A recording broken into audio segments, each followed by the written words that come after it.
black myth Wukong continues to achieve unprecedented success. However, there's a much deeper backstory in Chinese mythology to its titular monkey than the game lets on.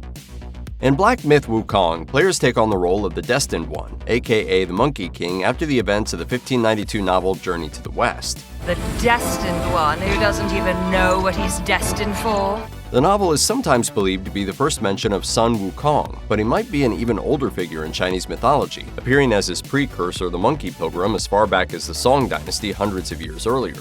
Nevertheless, he was popularized by Journey to the West, which paints an allegorical tale of the monk Xuanzang's journey to India and return to China, where he translated 75 of his obtained sutras into Chinese and paved the way for Buddhism in the country and beyond. The story begins in a way that sounds all too familiar hundreds of years later. A magic stone breaks. According to Chinese legend, the stone had sat atop the flowers and fruit mountain since the beginning of time. As the book reads, ever since creation began, it had been receiving the truth of heaven, the beauty of earth, the essence of the sun, and the splendor of the moon. And as it had been influenced by them for so long, it had miraculous powers.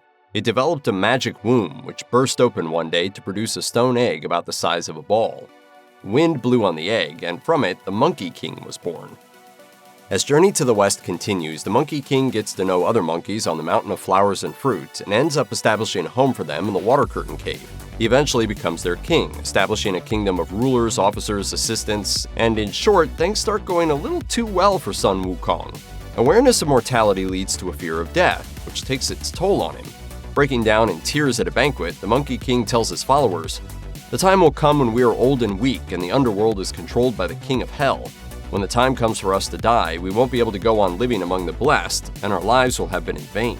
This despair sends Sun Wukong on a journey to find immortality, one that leads him to the Spirit Tower Heart Mountain and its cave of the setting moon and the three stars. Here he meets the immortal sage Puti Zushi, a character some believe to be based on Buddha's disciple Shiputi. Puti Zushi takes the Monkey King on as his disciple and teaches him to wield magical powers through practices of Taoism.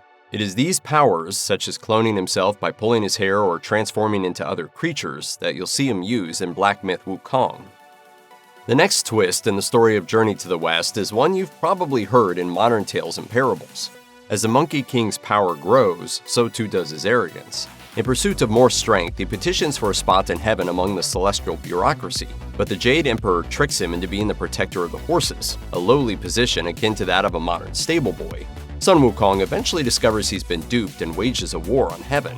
After stealing the peaches of eternal life, he enters the Tut Shida Palace, the highest of the 33 heavens. Here, the Monkey King steals the golden pills of immortality elixir and escapes through the west gate of heaven using an invisibility spell. Pagoda-bearing Heavenly King Li Prince, commander of the Heavenly Army, wages war on the Monkey King in a, quote, terrifying battle. However, Sun Wukong defeats his 1,000 celestial warriors, the 4 heavenly kings, and the military leader's son, Prince Najah.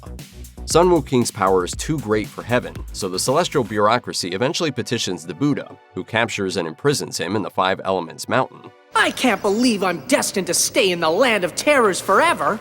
It's at this point that Journey to the West turns toward the real story of Buddhist monk Xuanzang.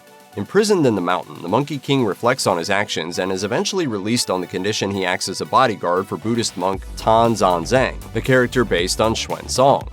From here, the story covers Sun Wukong's travels with Songzong and other sinners seeking enlightenment, fighting demons and monsters called Yaoguai along the way. These creatures show up in Black Myth Wukong as Yaoguai chief bosses and the more powerful Yaoguai king story bosses. The term Yaoguai is a Chinese term that often, but not always, refers to demons. Like the Monkey King, they have also acquired their supernatural powers using Taoist practices and want to achieve immortality.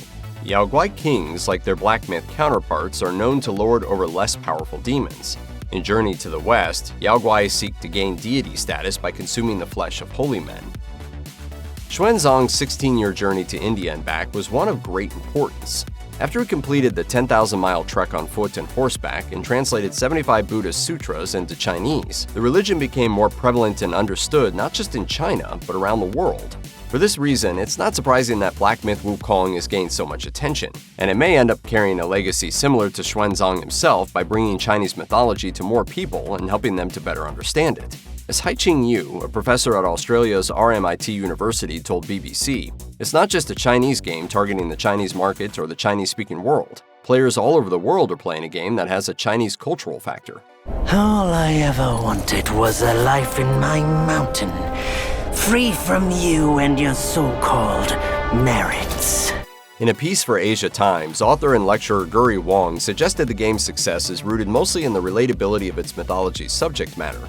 She wrote, "The game's themes, curbing uninhibited desires, battling powerful heavenly gods, fighting against unfair treatment, resonate with modern players.